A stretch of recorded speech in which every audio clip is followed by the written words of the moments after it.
Wahai para pecinta film dimanapun Anda berada, selamat datang kembali saya ucapkan. Semoga kalian dalam keadaan sehat dan diberkahi rezeki yang melimpah ruah. Bagi kalian yang baru saja menemukan channel ini, jangan lupa like, komen, dan subscribe serta aktifkan tombol loncengnya agar kalian tidak ketinggalan alur cerita film terbaru dan menarik lainnya. Kali ini, kita akan membahas film Korea lagi. Yang pastinya film ini akan sangat menegangkan karena berkisah tentang penculikan seorang selebriti terkenal di Korea saat itu. Film ini berjudul Hostage: Missing Celebrity, disutradarai oleh Phil Gam-sung. Kemudian diperankan oleh artis Hwang Jung-min yang akan menjadi karakter utama di film ini. Lalu juga ada sejumlah artis Korea terkenal lainnya seperti Lee Ho Jung, Lee Yoo Mi, Jae Bum Kim, dan masih banyak lagi yang lainnya. Film yang rilis pada tanggal 27 Oktober kemarin merupakan cerita yang dibuat kembali berdasarkan film Cina yang berjudul Saving Mr. Wu di tahun 2015 kemarin. Menceritakan mengenai sebuah insiden penculikan seorang aktor terkenal Hwang Jung-min yang dilakukan sekelompok orang, di mana awalnya peristiwa tersebut dianggap hanyalah prank oleh sang aktor. Namun semuanya menjadi terasa janggal dan mengerikan. Penasaran dengan ceritanya? Oke, langsung saja kita ke alur ceritanya.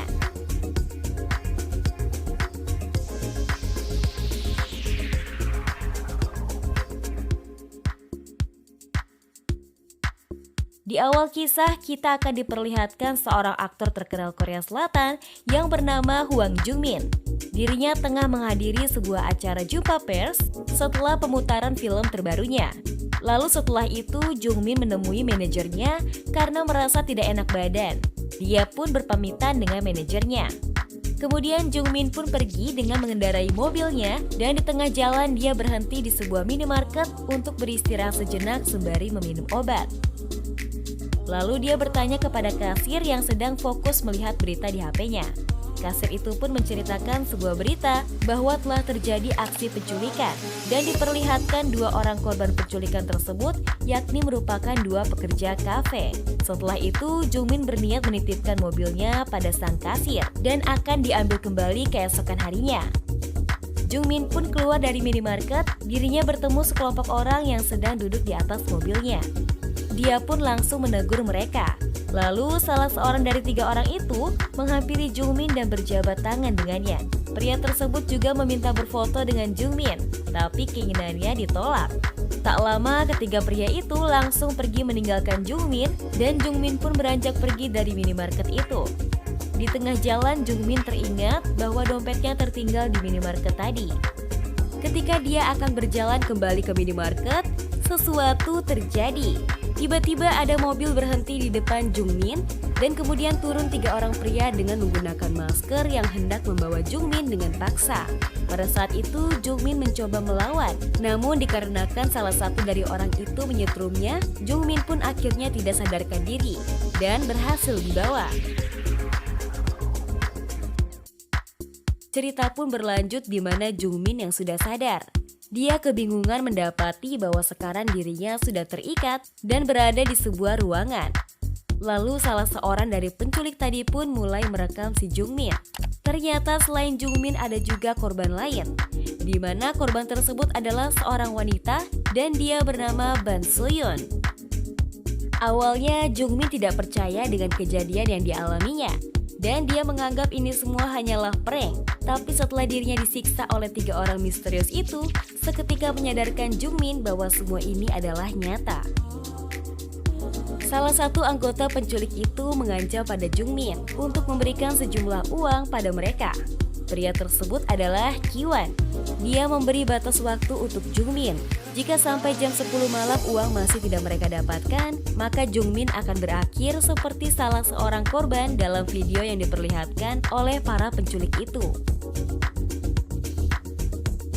Di dalam video itu terlihat ada seorang pria yang merupakan korban sebelumnya yang pada saat itu keluarganya tidak mampu membayar para penculik itu. Dan pria itu langsung tewas karena ditembak. Setelah itu para penculik mengancam Jungmin akan membunuh Ban Soyeon jika tidak mendapatkan apa yang mereka inginkan.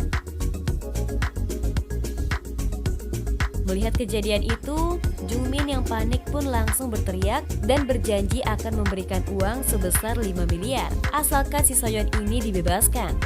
Tapi Kiwon ini tahu bahwa si Jungmin ini sangatlah populer dan sudah banyak membintangi berbagai film. Dia pun langsung meminta bayaran lebih dan menodongkan senjata ke kepala Jungmin. Cerita beralih seorang detektif wanita bernama Jang Jun yang sedang menginterogasi seorang yang diduga merupakan salah seorang anggota komplotan penculik yang bernama Yeom Jong Hoon. Detektif Jang Jun mengatakan bahwa Yeom Dong ini sudah menculik seorang dan mengancamnya untuk membayar sebesar 200 juta won untuk tebusan. Akan tetapi si korban hanya bisa memberinya 18 juta won. Akhirnya Yeom-dong memutilasi korban tersebut, membagi tubuhnya menjadi 17 bagian dan mengirimkan potongan-potongan tubuh itu ke keluarga korban. Terlihat Yeom-dong yang menanyakan kartu ATM Jungmin. Jungmin pun menjawab bahwa kartu ATM-nya ada di rumahnya dan menyuruh para penculik itu membawanya sendiri. Lalu Yeom-dong dan istrinya membuat sesuatu sebelum pergi. Setelah itu Kiwon ditemani Yongrok pun pergi dengan sebuah mobil. Melihat keadaan mulai sedikit aman, Jungmin bercerita kepada Soyeon bahwa kakaknya pasti memposting berita kehilangan dirinya ke media.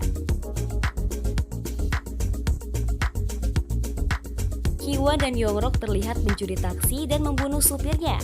Sementara Jungmin yang mencoba melepaskan ikatannya, dia meminta bantuan kepada Soyeon untuk melemparkan potongan kaca yang ada di depannya. Jungmin pun mencoba mengambil potongan kaca itu dan berusaha kembali ke posisi semula sebelum ketahuan. Di sana Jungmin hanya diberi air tanpa adanya makanan. Dan Jungmin meminta agar para penculik itu mau menghubungkan dirinya ke manajernya untuk membatalkan acaranya. Setelah dicoba dihubungi, ternyata manajernya tidak merespon. Lalu Jungmin pun meminta mereka untuk menelpon sahabatnya, Song Woong. Jungmin pun berbicara pada Song Woong untuk menghubungi manajernya agar acara wawancaranya dibatalkan. Berlanjut ke detektif yang sedang mendatangi rumah Kiwon. Setelah digeledah, mereka tidak menemukan apapun, sampai akhirnya mereka terkejut menemukan sebuah mayat yang ada di sana. Kiwon yang sudah sampai di rumah Jungmin, di sana dia langsung mengobrak-abrik isi rumah Jungmin untuk mencari kartu ATM-nya. Kembali ke Jungmin, yang saat itu dia mengeluh soal jantungnya dan meminta pada seorang anggota di sana untuk membelikan dia obat, tapi dia tidak didengar. Tiba-tiba Kiwon pun menelpon pada Yeom-dong untuk menanyakan keberadaan kartu ATM Jungmin. Setelah dipaksa dan dicekik dengan kabel, akhirnya Jungmin pun mengaku bahwa sebenarnya kartu ATM dan dompetnya tertinggal di minimarket kemarin. Ketika Kiwon hendak pulang, ternyata di luar ada manajer dari Jungmin. Karena tidak ada respon, manajer pun langsung mengabari ke pihak CEO. Sehabis itu manajer pun langsung ke dalam rumah Jungmin dan dia dibuat kaget karena melihat keadaan rumah yang berantakan. Dan scene kembali ke tempat Jungmin. Salah seorang anggota penculik itu panik dan berlari mengabari si Yeom-dong bahwa Jungmin sedang sakit. Setelah dicek awalnya Yeom-dong tidak percaya, namun istrinya meyakinkan Yeom-dong jika Jungmin benar-benar sedang sakit. Aksi Kiwon rupanya terekam CCTV dan itu diketahui oleh detektif. Kiwon pun sampai di minimarket, kembali menanyakan dompet milik Jungmin kepada sang kasir. Tapi si kasir tidak memberitahu dompetnya pada Kiwon. Ketika Kiwon hendak pergi dan menelpon Yeom-dong, dirinya mendapat kabar bahwa Yeom-dong sedang keluar untuk membeli obat Jungmin. Mendengar itu, Kiwon langsung melarang si Yeom-dong. Dia pun kembali masuk ke minimarket dan seketika langsung membunuh kasir itu. Dan dia pun berhasil mendapatkan dompet milik Jungmin. Jungmin yang sudah terlihat parah membuat si penjaga panik. Kemudian dia langsung membuka ikatan Jungmin dan ketika akan memberikan bantuan kepada Jungmin, dengan cepat Jungmin langsung menusuk pria itu menggunakan potongan kaca yang tadi sudah didapatkannya. Setelah berhasil menumbangkan penjahat itu, Jungmin langsung membebaskan Soyeon dan mereka langsung mencoba melarikan diri dari tempat itu. Namun sayangnya usahanya harus terhenti karena pagar telah terkunci dan aksi mereka dipergok istri dari Yeomdong. Jungmin dengan cepat langsung berlari ke arah istri Yeomdong, mengakibatkan senjata itu terjatuh dan berhasil diambil oleh Soyeon. Yeomdong pun sampai di lokasi dan dia langsung mencoba membuka kunci pagar tersebut. Soyeon yang panik pun menembak istri Yeomdong, kemudian mereka berdua lari ke arah hutan. Di tengah pelarian, Jungmin menyuruh Soyeon untuk sembunyi di balik batu. Namun sayang Soyeon ketahuan oleh Yeomdong. Dan Jungmin pun terjatuh ke jurang lalu pingsan karena menghindari tembakan dari anak buah si Yeomdong. Ki-won dipergoki oleh detektif Jang Jun, juga rekannya. Ketika hendak akan diperiksa, tiba-tiba datang sebuah taksi menabrak mereka. Rupanya di dalam taksi tersebut ada rekan Ki-won yang langsung membantunya melarikan diri. Beruntung detektif Jang Jun berhasil selamat dan dengan cepat mengejar mobil tersebut. Dan aksi pengejaran pun terjadi.